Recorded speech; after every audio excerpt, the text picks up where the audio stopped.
Hola, muy buenas tardes, muy buenos días, muy buenas noches. Bienvenido al programa del Dr. Camus en este día martes, 27 de diciembre de este año 2022. Como pueden ver acá a mi lado, estoy con un insigne economista con larga trayectoria a pesar de su corta, alrededor de 50 años, un poco más larga, más corta que la mía, y que ha trabajado en un montón de partes interesantes. Ahora está de economista jefe del Scotiabank, está de profesor en la Facultad de Economía y Negocios de la Universidad de Chile, es columnista, académico, panelista muchas veces en nuestro programa Información Privilegiada. Jorge Zelaide, ¿cómo estamos, Bien, Jorge? bien, Cristian. Mucho gusto de tenerte acá en mi programa y vamos a conversar de este año 2023, que ya lo tenemos encima y que en general tenemos muchas dudas respecto a qué realmente va a pasar este año, que está pronosticada una recesión, que la recesión casi nadie la niega, que vamos a ver ahí cómo nos va con este tema de tener una recesión en Chile, en el mundo, y quizás no vaya a haber recesión, no sé todavía cuál es la opinión ahí de Jorge. Hay una etapa de un año que esto sí que es seguro, un año 2023, que vamos a tener las tasas más altas de la última década en promedio a través del mundo, porque no creemos que las vayan a bajar de sopetón en este 2023, que ha sido un año vamos a ver qué pasa con todas estas fuerzas que hay COVID, que hay sobreendeudamiento según Rubini, que hay aumento del costo de la deuda, que hay acciones más importantes del mundo que han bajado 30, 40, 50%, como acciones como por ejemplo Amazon, Tesla, para decir algunas de los hombres más ricos del mundo. Entonces acá estamos con Jorge, bienvenido nuevamente Jorge, muchas gracias. Muchas gracias por Y invitarme. cuéntame en tu película general, ¿cómo estás viendo el 23? 23, yo lo veo un año en el escenario internacional, un año de contracción económica significativa en Estados Unidos y Europa. ¿Ah? Lo veo con contracciones en la actividad. China, obviamente por temas de crecimiento, debería tener un crecimiento positivo y eso debería afirmar el crecimiento mundial positivo. ¿Ah? No veo una caída como están transmitiendo algunos bancos de inversión, de que el mundo se va a contraer como fue el 2009 y el 2020. Mi visión es que vamos a tener un crecimiento mundial cercano al 1%, que sería, by the way, el segundo peor después de 1982. ¿Ah? Es decir, en 1982 el mundo tuvo una expansión de 0,7. ¿Ah? Que Pero fue el 2008 tuvimos expansión como mundo el también. 2009 lo pasamos muy mal. Ya, El septiembre del 2008 se gatilla Lehman y el 2009 fue un año de contracción para la actividad mundial, el 2020 también. Y de ahí el tercero que tenemos en la historia es el 1982. Yo creo que nos vamos a acercar mucho al crecimiento de 1982 a nivel mundial. eso más o menos cuánto. Un crecimiento en torno a uno. ¿Ah? Ya, Que la economía mundial crezca en torno a uno, desde el punto de vista de los economistas, es un crecimiento muy pobre y se ubica en el rango más bajo del crecimiento mundial. Acuérdate, Cristian, que en 1982 Chile no lo pasó para nada bien. ¿Ah? No lo pasó para nada bien. Por lo tanto, yo creo que en el escenario internacional se nos viene un escenario, estamos viviendo ya un escenario que se va a ir complicando cada vez más. ¿Ah? Y esta es una combinación, y la podemos elaborar sobre esto, es una combinación, por supuesto, de un proceso de crecimiento sustentable en el mundo. No solo Chile entregó mucha ayuda fiscal, sino que también Europa y también Estados Unidos, y por lo tanto hay cierta restricción y estrigencia fiscal, en conjunto con lo que estamos viendo de la inflación, que está cediendo, pero no a la velocidad que quisiéramos, y por lo tanto los bancos centrales en el mundo desarrollado todavía les queda un trecho, especialmente en el lado del Banco Central Europeo, para seguir subiendo la tasa de política monetaria. En el caso del Banco Central americano, en la Fed, nos quedan todavía, de acuerdo a ellos, entre 50 y 75 puntos base, pero puede ser más, los riesgos están a que pueda la Fed colocarnos un poquito más, pero ya con eso, desde mi punto de vista, es suficiente para que la economía americana se contraiga en torno a medio punto porcentual el próximo año y Europa algo muy similar. Con eso se configura un escenario de crecimiento mundial cercano, ajustado por paridad del poder de compra, cercano a 1%. Eso es la mitad de lo que hoy día están proyectando los organismos internacionales y es la mitad de lo que está proyectando, por ejemplo, nuestro mismo Banco Central. O sea, estos organismos están proyectando más o menos un crecimiento de 2 puntos para el mundo. Así es, están proyectando entre 2 y 2,5. ¿Ya? Y mi visión es que vamos a estar en la mitad de eso. Ya, y ahora estar en la mitad de eso, crecer a un 1%, puede tener consecuencias, aparte de las consecuencias de que hay que apretarse el cinturón, pero puede tener consecuencias, y acá quizás la autorrespuesta mía es que no, pero consecuencias como en la vida diaria de la gente, como que va a afectar realmente su rutina. Porque, por ejemplo, comprarse una casa no es parte de la rutina, es parte de una rutina de largo plazo, y hoy día sabíamos que para postular una casa ahora, con un sueldo de 500 lucas no te basta, tenés que ganar 750, más o menos, para darte el rango bajo. Entonces, pero eso ya esta gente va a tener que postergar, patear un poco la decisión de comprarse una casa y por lo tanto eso no va a tener una consecuencia de que tengan que salir a mendigar. Entonces, No. ¿cómo ven creo que las crisis económicas en este mundo moderno como que se sienten menos en el día a día? Hemos logrado no configurar las imágenes de la Gran Depresión, de gente haciendo cola, del MOP, del POG, en la época del 82, No. de gente flaca que no comía. En el 82 no comían. No, porque hoy día tenemos válvulas enormes en el mercado laboral, entre otras para generar mercado laboral informal. Si tú ves las mismas plataformas de Uber, de Cabify, son mecanismos en los cuales la gente genera un ingreso base, por lo tanto ya la gente no anda golpeando para comer. Mira, para aterrizarlo en el mundo de Chile, más allá de Estados Unidos, que yo creo que sí va a ser un proceso cíclico, en el caso de Europa también, ajustar un poquito los crecimientos y a levantar el crecimiento hacia el 2024.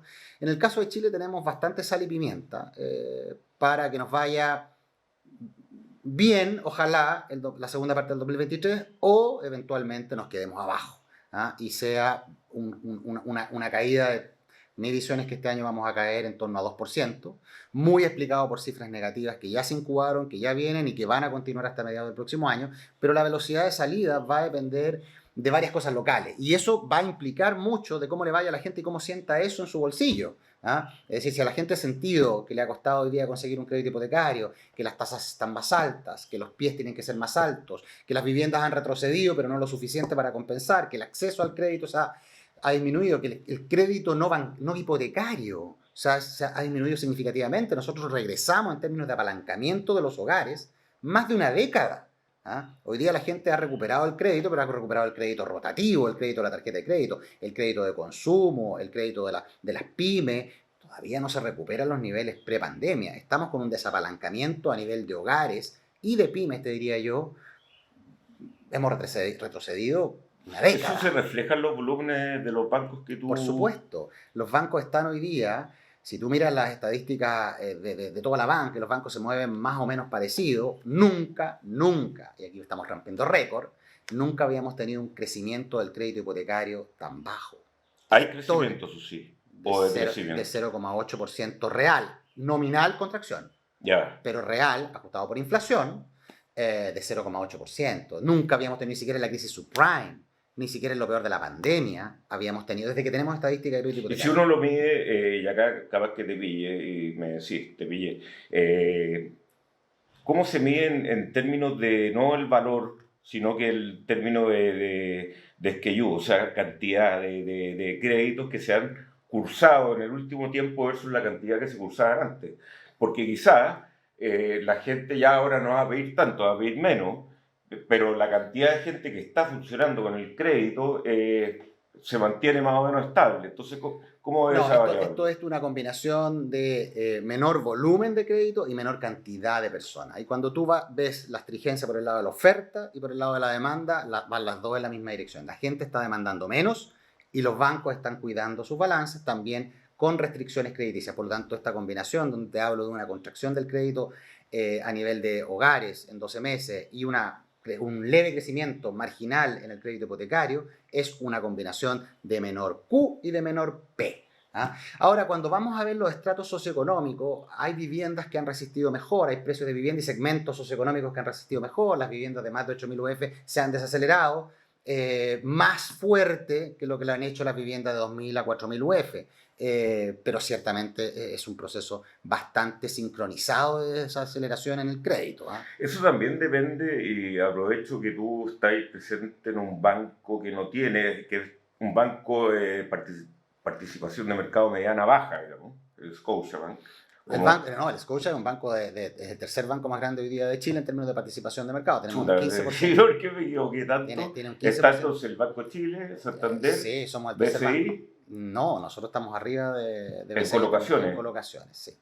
Ah, ya. Ya. Sí. Bien, en vez de pillarte yo, me pillaste a mí. Sí. Tercero, bueno, entonces por eso mismo debe ser un muy buen indicador de lo que puede pasar en las oportunidades que se generen en las crisis, porque los bancos más conservadores, más grandes, me imagino van a querer mantener más o menos su status quo, ya no andan con una fuerza de venta de crédito hipotecario así como para arrasar con el mercado, pero podría haber bancos más abajo, competencias estas nuevas, las fintech, que ofrezcan mejores condiciones para el mismo negocio.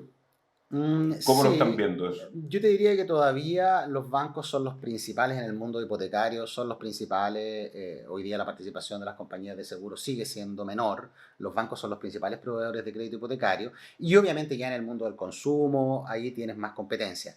Pero los bancos, ¿cuál posición están tomando? Una posición, no hay nada más importante que los bancos mantengan su resiliencia en términos de capital, que mantengan carteras adecuadas de riesgo, porque hemos aprendido que si no ocurre eso, se pueden incubar crisis. Es decir, que los bancos abran la billetera y empiecen a prestar en manera indiscriminada y que con eso ayudemos a la gente, puede alguno pensar, puede ser pan para hoy, hambre para mañana. ¿Por qué? Porque si después la gente no paga, las empresas no pagan, los bancos pueden entrar en situaciones de estrés financiero que llevan en general a situaciones muy complejas para el resto de la gente.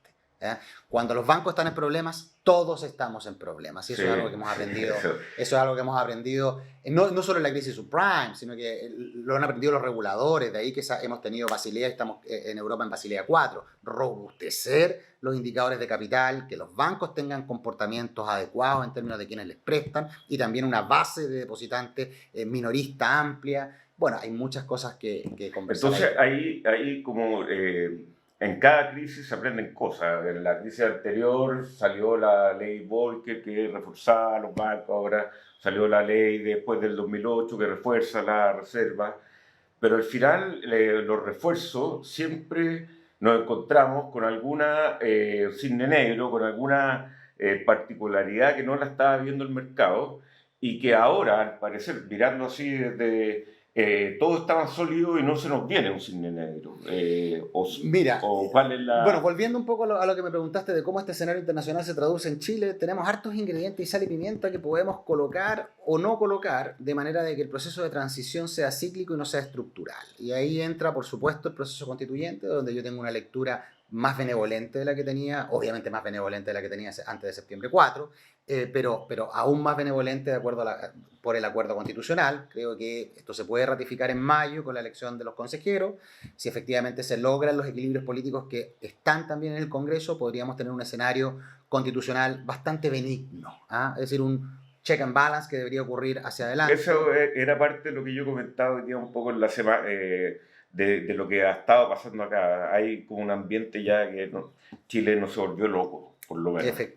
Efectivamente, yo creo que es indudable, aquí no hay información especial, nos hemos movido, ha habido un golpe en el radicalismo y nos hemos movido hacia el centro y obviamente ahí vamos a ver cómo se configura el escenario político, si es que efectivamente es el de centro izquierda, es la centro derecha, quién empieza a tomar el protagonismo político de cara a las próximas elecciones, que tenemos varias. Pero en el tema constitucional, creo yo que si es que se confirma una composición de los consejeros bastante adecuada en mayo, podríamos entrar a una fase de menor incertidumbre importante. Pero hay dos elementos que sí pueden transformarse en cisnes negros, en el ámbito local. ¿Cuál es? La reforma tributaria. La reforma tributaria en primer lugar. ¿Por qué? Porque la reforma tributaria tiene varios elementos que son muy discutibles técnicamente. Es bien ambiciosa, primero que nada. Colectar 3,5 puntos del PIB no es una reforma tributaria menor. Se golpean varias palancas de valor. En el ámbito del royalty, yo creo que se ha logrado algún consenso técnico y ojalá terminemos con un royalty aprobado antes del 30 de enero, que sea adecuado, que sea bienvenido y que permita el flujo de inversión minera que está en alguna medida esperando noticias respecto al royalty. Efectivamente hay mineras que tienen inmovilidad tributaria, pero hay otras que no, y hay grandes mineras que están disponibles a colocar más dinero y más inversión, gran inversión que genera mucha externalidad, pero están esperando este royalty. Luego de eso ahí tenemos medio punto porcentual del PIB, todavía nos faltan los 3 puntos porcentuales del PIB. Mi visión es que esta reforma debería cercenarse de manera muy significativa, deberíamos olvidarnos de impuestos a las utilidades retenidas, deberíamos olvidarnos de impuestos financieros, como ha sido los patrimonios. A los patrimonios, y deberíamos olvidarnos también de esta idea de un Financial Transaction Tax que se le quiere colocar, y vayámonos directamente al royalty e impuesto a las personas. Con eso colectemos algo en torno a 1,5 puntos del PIB, impuestos correctivos por supuesto, y sometamos el gasto público a esa colección de ingreso tributario estructural adicional, porque se habla de un 1,6 de elusión y evasión. La verdad que ya aprendimos bastante bien en el 2014 que lo que se puede colectar con evasión y ilusión es bastante poco. Las experiencias internacionales hablan de lo mismo. Es como decirle al organismo de impuestos internos, oiga, usted no está haciendo bien la pega. Es bien difícil, también. Es muy difícil. No tenemos experiencias radicales, importantes de países que en 4 años hayan logrado recaudar 1,6 en evasión e ilusión. Hay países que todavía siguen persiguiendo eso. Pero más allá de eso, si quieren lo dejamos en el papel, pero no comprometamos gastos estructurales con ese 1,6 de supuesta recaudación adicional en evasión e ilusión. Sí. El tema también ahí es ¿qué hacemos con ese gasto? Que es un tema eterno. Bueno, y ese es el gobierno que tiene que mirar también el lado del gasto y decir, bueno, quiero entregar tasas de reemplazo como las que estoy proponiendo en esta reforma de pensiones, quiero generar un sharing de intergeneracional e intergeneracional tan importante y tan significativo. La verdad es que ahí tenemos que un poco regular la válvula de lo que queremos comprometer y prometer en el ámbito de la reforma de pensiones. Y por eso está tan atada la reforma tributaria con la reforma de pensiones. La reforma de pensiones a mí no me preocupa desde el punto de vista de la forma en la cual está planteada, separación en la colección y en la inversión, no me parece incremento en los años de cotización, creo que tenemos pendiente el tema de los años de jubilación, pero sí lo que se va a hacer en términos de promesas, en términos de entrega de pensiones, promesas de entrega de pensiones para la gente joven, las tasas de reemplazo que se están proponiendo en forma inmediata, creo que es complejo, quizás se nos está pasando un poquito la mano en términos de lo que estamos entregando en términos de pensiones. Siendo un problema grave, creo que podemos estar pecando de excesiva solidaridad. Excesiva solidaridad, lo que también hacia adelante nos puede generar un grave problema, porque hoy día estamos preocupados de algunos temas sociales como la desigualdad, pero quizás más adelante nos vamos a volver a preocupar muchísimo del crecimiento. Bueno, ojalá nos preocupemos de eso, porque acordémonos que desde la reforma tributaria que hizo el ministro Arena con Bachelet, que no hemos crecido más de 2-3%, excepto por circunstancias tipo COVID que nos dio un crecimiento, pero si uno ve de que tenemos una reforma tributaria que fue bastante discutida y popular, entre comillas, pero desde ahí, que fue el evento que transformó un poco Chile versus lo demás, fue el no ceteris paribus, la inversión en Chile ha estado, y la economía de Chile ha estado súper en un crecimiento casi de ni siquiera país desarrollado. Porque los países desarrollados no están Y ganando. lo que viene hacia adelante, y ese es el riesgo que tenemos, es que terminemos estos 4 años con un crecimiento de la economía en torno a 1%, y ese es un crecimiento bastante pobre comparado con el mundo, comparado con economías emergentes, comparado con Latinoamérica. Por lo tanto, el desafío, creo yo, es volcarnos un poquito más, no un poquito más, bastante más hacia recuperar la inversión, y ahí la reforma tributaria tiene un rol que cumplir importante. Eh, por lo tanto, Pero insisto, las reformas tributarias, ¿y por qué a veces nosotros estamos metidos en un paradigma defensivo? ¿Mm? Creo. En los que sabemos de economía, estamos defendiéndonos de no echarnos los pilares. O sea, tratar de defenderlo y decir, ya. Entonces está todo el mundo muy dispuesto a ceder ciertas cosas. Y políticamente se va a hacer el royalty, se va a hacer esto, se va a hacer lo otro.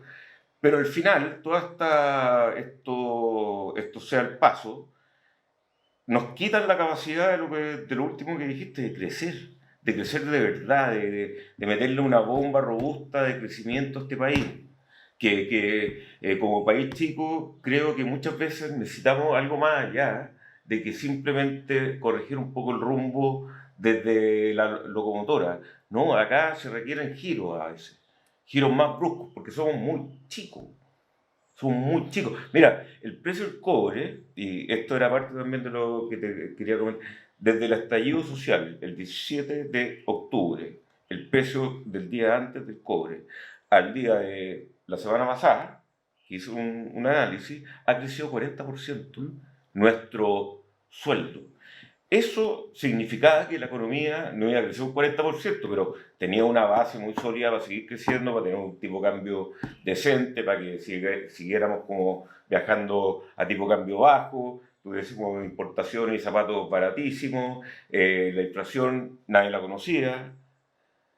Entonces, cuando uno dice, oye, ¿estamos aprovechando o nos estamos farreando todo? Eso a mí me da la sensación, con esa cifra, de que nos hemos farreado demasiado. Hemos cometido, a ver, no hemos cometido. La sociedad ha estado sometida, yo diría que pocas sociedades en esta coyuntura, en los últimos 3 a 4 años, han estado sometidos a estos golpes. ¿Ah? La sociedad chilena ha estado sometida a un estallido social, a un incremento de la incertidumbre política y económica brutal desde el estallido social, y en conjunto una pandemia que también hubo como dos tiempos, un manejo fiscal muy austero y luego soltamos la billetera y soltamos el permiso para retiro de fondos previsionales que generaron un descalabro, no solo en el mercado de capitales, que es tan importante, también en el bolsillo de las familias. ¿Ah? Es decir, aquí la gente recibió la plata, la salió a gastar, se generó inflación, no solo por el gasto, sino que también por el desfonde del mercado de capitales que generó una percepción de deterioro de una institución muy importante, que la habíamos cuidado tanto. ¿Ah? No las AFP, el cuidado por el ahorro. ¿Ah? Y eso generó una depreciación brutal, que es la que también nos ha generado depreciación. El peso chileno, tú lo mencionaste, perdió valor de manera muy significativa y poco a Mucho poco lo más que hemos todas las recuperado. monedas Por del mundo en supuesto, por promedio, supuesto. Y en esa época. hemos ido recuperando ese valor, yo diría que con mayor intensidad después de septiembre 4, se ha ido recuperando ese valor, pero eso hay que cuidarlo. Hay muchos que hablan de un retiro de fondos previsionales nuevamente. Existe consenso entre todos los técnicos hoy día, de izquierda y obviamente de derecha, de que no debemos aprobar un nuevo retiro de fondos previsionales, que las ayudas tienen que ser focalizadas, son lugares comunes, pero que debemos reiterarlos porque vienen momentos álgidos en el ámbito político, se va a golpear la puerta de Hacienda nuevamente por ayudas universales, se va a golpear la senda por bonos, porque este periodo de transición, te insisto, si hacemos bien las cosas, esta recuperación puede tener alguna pendiente, pero podemos quedarnos pegaditos abajo si es que se le logra romper la billetera al ministro, si se logra sacar nuevos retiros de fondos previsionales, la inflación va a ceder mucho menos de lo que estamos esperando ceda, y lo vamos a pasar mal. Ojalá que no. Pero hay un tema que te quería plantear versus lo que pasa con Chile, su Estado, su política, de ser un país que está muy bien percibido afuera, ahora hay dudas, a pesar de que va el ministro de Hacienda a decir que Chile es como unas termas del inversionista, pero al final lo único que se ha mantenido como terma es que como país vamos a tratar de mantener las reglas del juego, en vez de ser un país que vaya hacia adelante, pero a la vez tenemos mucho compromiso de gasto social. Eso de la billetera del jefe de la billetera fiscal, Marcel, no se le ve tan capacitado en el momento de crisis, porque recién lleva menos de un año, pero en un momento en que si la cosa empieza a ser recesiva, como se plantea este año, porque recesión este año no hemos vivido, o sea, ya la gente compró menos regalo Pascua, pero la tasa de cesantía está estable. Mira, yo tengo una lectura distinta. Yo creo que la economía chilena entró en recesión a mediados de año, en recesión de todo lo que no es minero.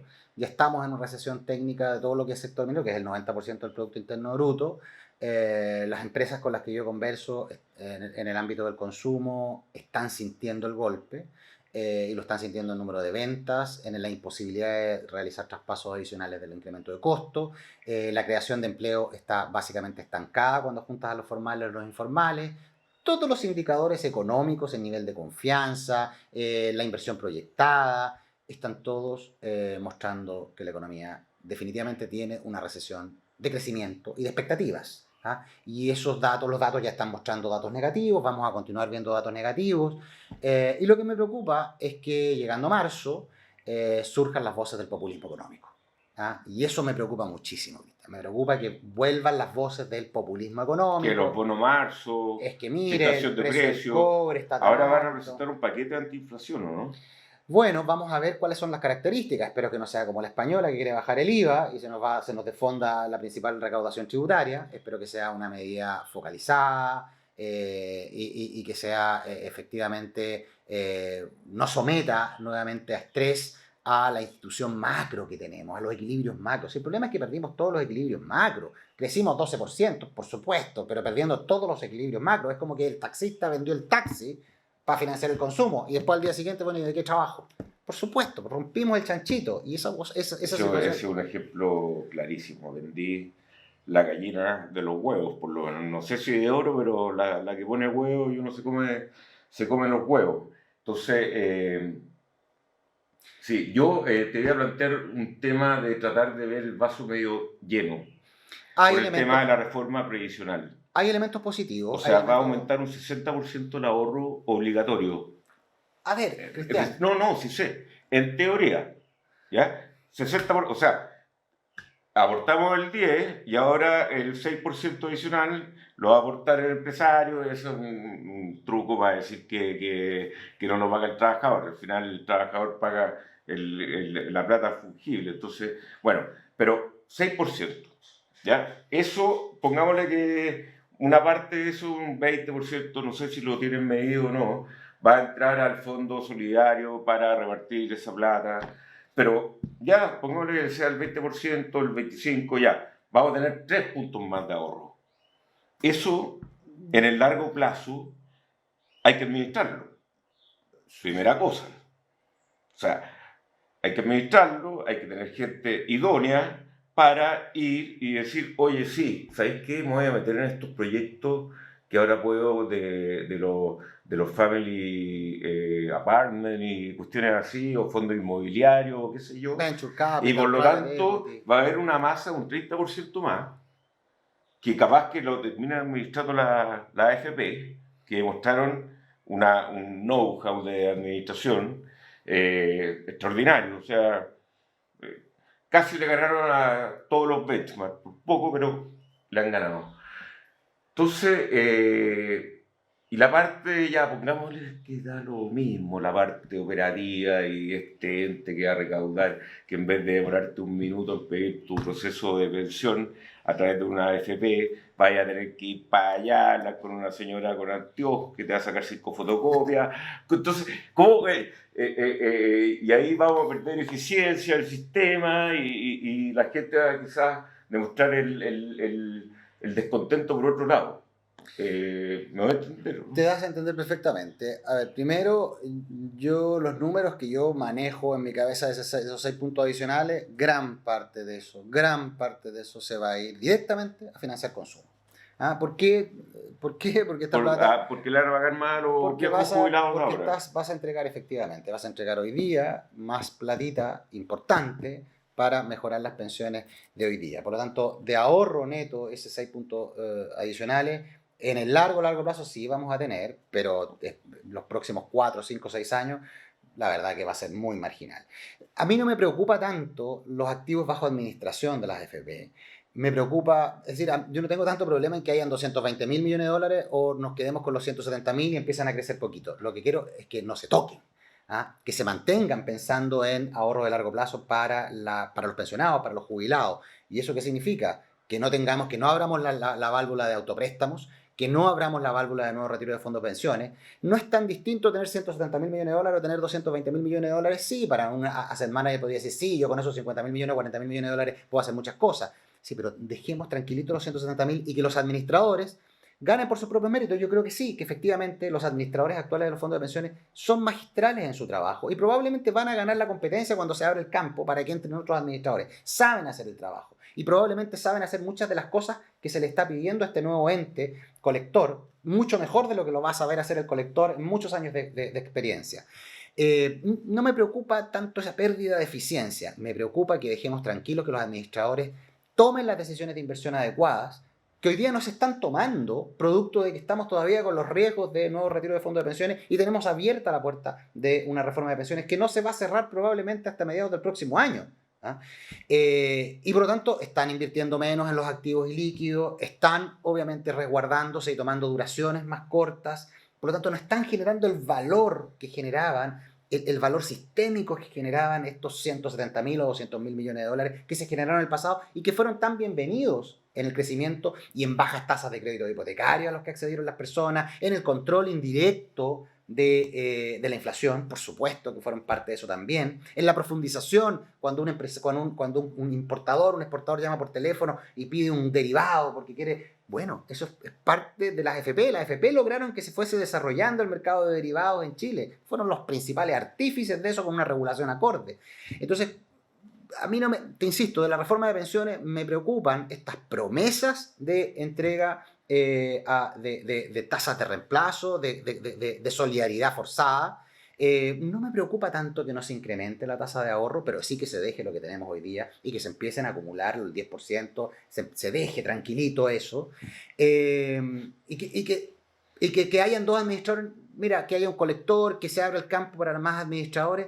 No es tan terrible, no lo veo dramático. Creo que las AFP van a ganar esa batalla. La van a ganar, por supuesto, porque tú vas a querer que te lo administre un nuevo administrador. Pero tú vas a decir, oye, lo ha hecho bien esta otra empresa. Opto por quedarme aquí. Y lo han hecho muy bien. Me preocupan elementos que tienen que ver con el estímulo a la informalidad, con la promesa de tasas de reemplazo, con la excesiva solidaridad, que son temas más estructurales y menos de la arquitectura de la reforma. Me preocupan temas más estructurales de la reforma de pensiones. Creo que hay espacio para mejorarla dentro de lo que ha planteado el gobierno y va atada con la reforma de pensiones, insisto. Mi postura es no hacer promesas de gasto público superiores a lo que nos entregue el royalty, los impuestos personales e impuestos correctivos.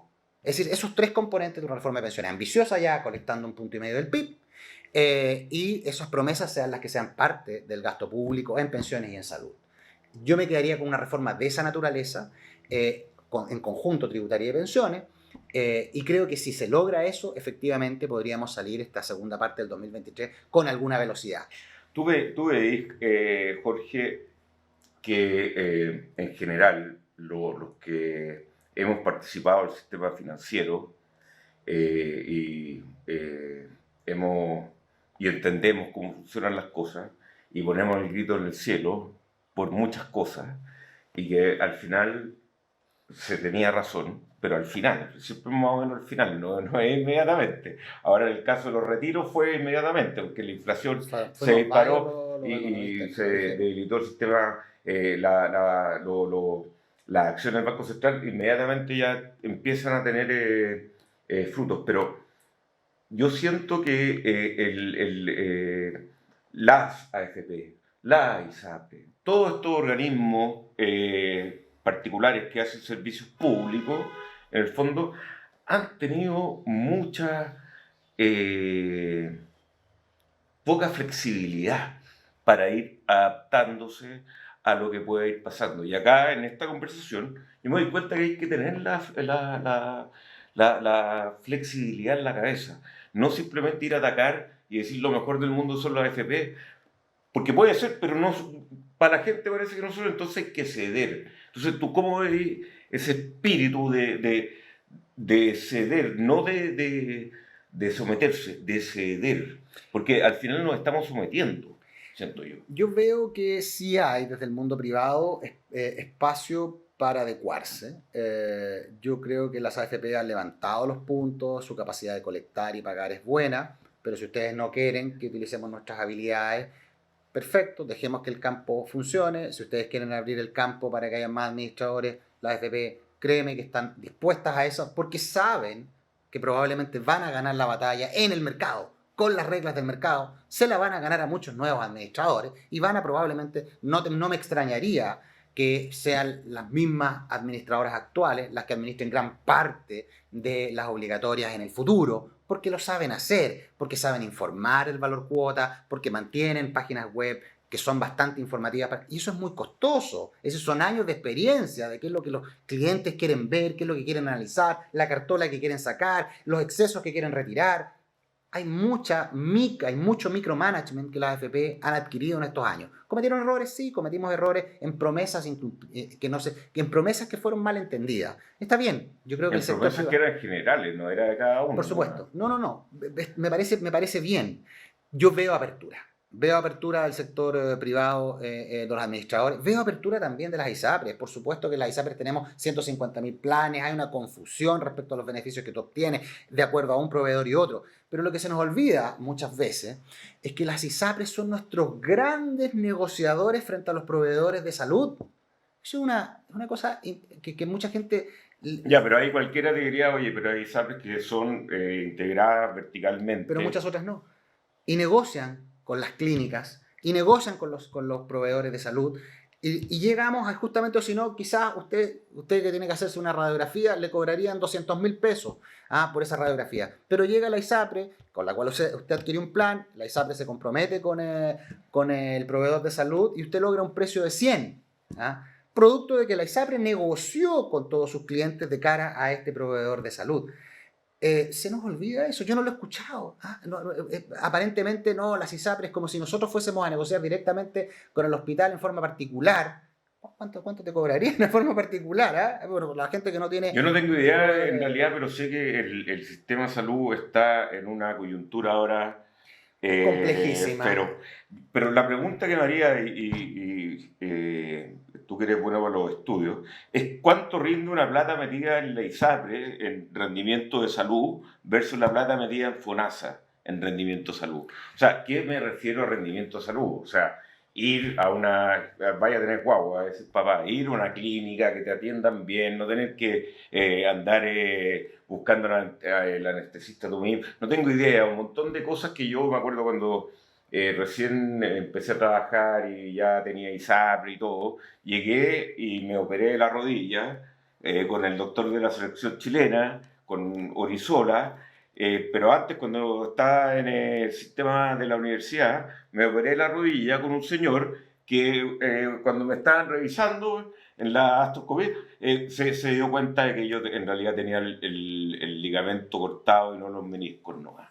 Entonces, ahí te das cuenta en esa época bueno, en la clínica, ¿para qué te digo? O sea, la clínica que llegué era con frazada. O sea, en esa época nadie se usaba frazada, o sea, nada. En cambio, después cuando eres atendido por el sistema privado, la atención es mucho más distinta. Entonces hay un montón de gente, Jorge, que tiene como ya terror de todas estas cosas que se vienen. Porque si bien son un porcentaje más bajo de la gente, pero son 3 millones de... Por supuesto. Mira, yo no tengo, a ver, las grandes críticas de la provisión de salud pública y del seguro público, en este caso FONASA, primero es el proceso endógeno. La gente que está en FONASA, justamente la gente de menos ingresos, aproximadamente de 500.000 pesos para arriba, ya te conviene afiliarte a una ISAPRE en vez de estar en FONASA. ¿Cuál es el gran problema? Que la calidad de la prestación de salud es igual en el sector, olvidándose de la hotelería, es igual. Es decir, tú vas a tener una excelente operación de rodilla en un hospital público versus un hospital, olvidándose de la hotelería. El problema es cuando te la van a operar. ¿Ah? Si tú vas hoy día a urgencia en un hospital público, probablemente vas a estar varias horas a puertas de tener una peritonitis. ¿Ah? En un sector privado, producto de que tienes un ISAPRE, probablemente te van a operar dentro de los próximos minutos. ¿Ah? Y ese tipo de cosas son las que tenemos que mejorar, y eso obviamente necesita inversión pública. Y está bien, el gobierno está hablando de pensiones y salud, ¿ah? Y me parece importantísimo. Y eso obviamente va a ir generando este mix entre calidad, de gente de calidad, atención, rapidez. Yo insisto, la calidad de la atención médica es la misma, ¿ah? Pero la prontitud de la atención médica es muy distinta. ¿Ah? Y por lo tanto, si nosotros invertimos más en el mundo de la salud, y no solo en infraestructura, sino también empezamos a trabajar en tentar a los especialistas a estar más presentes, más horas, proveyendo atención en el mundo público, probablemente vamos a acelerar ese proceso y vamos a hacer competencia, y la gente solita vamos a ir moviendo el nivel, y quizás el de 700.000 ahora ya no va a pensar en ISAPRE, va a pensar en FONASA, y quizás el que gana 1 millón ya no va a pensar en ISAPRE, va a pensar en FONASA. Eso se va a ir dando a la medida que mejoremos la inversión en salud. ¿Ah? Y eso lo hemos vivido todos. Es decir, ese ejercicio que tú me planteaste de tu rodilla se vive en el sector público, en el sector privado, porque la calidad de los profesionales en Chile es la misma. ¿Ah? No hay una diferencia en que te operen en el JJ Aguirre o te operen en la clínica Las Condes. ¿Ah? El problema es la prontitud en la cual tú vas a ser atendido.